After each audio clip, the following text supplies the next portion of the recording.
Hold up.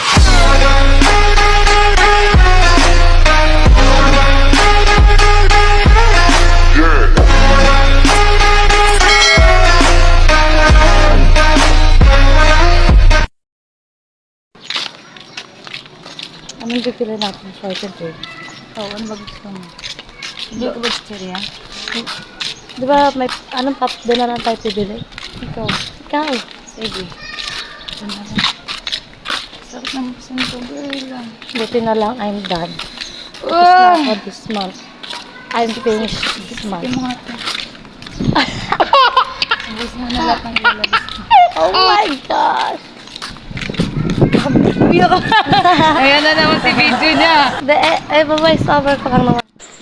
Ayan mga mima, naglalakad po tayo today dahil papasok na po tayo sa ating trabaho. Kung mapapansin niyo po dyan mga mima ko, mga kasisi ko dyan, ay nakasalamin ako. At syempre, alam niyo kung bakit ako nakasalamin. Sa kadahilan ng napakasikat talaga ng araw dito sa lugar namin.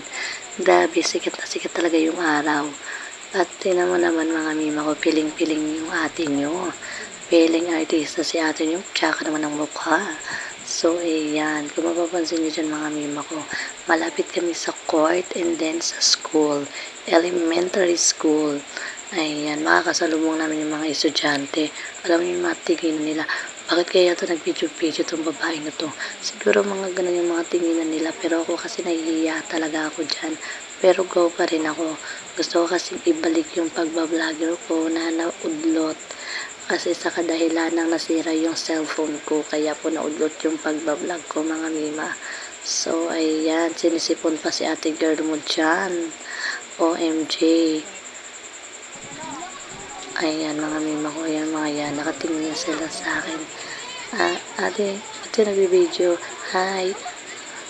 Naiilang ako sa syempre naman, di ba pa, nakakapanibago, hindi naman ako sikat mo. So, ayan, mga estudyante, naalala ko yung mga kaibigan ko dyan, sila nag-aaral ng elementary.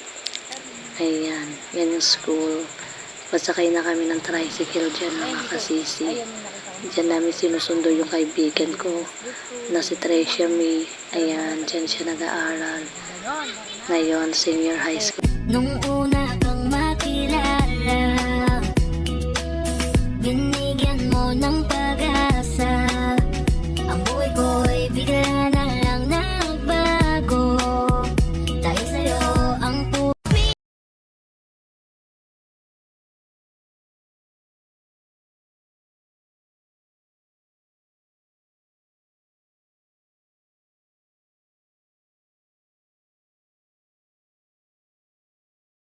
Ayan mga kaibigan ko, pauwi na po kami niyan. Mga 9 na po yan, insakto. Tapos sinundo kami ng kuya niya. So, ayan, nag-video-video ako sa likuran nila. Nakataas yung cellphone ko na yan sa kamay habang pauwi kami. So, ayan, nakikisakay lang po kasi ako sa kaibigan ko. Dahil isang way lang naman po kami talaga. Isang way lang kami. At saka siya lang po kasi yung may sasakyan sa amin. Siya lang yung may sasakyan sa amin, di ba? Ganyan yung passion namin dyan. Yayamanin niya.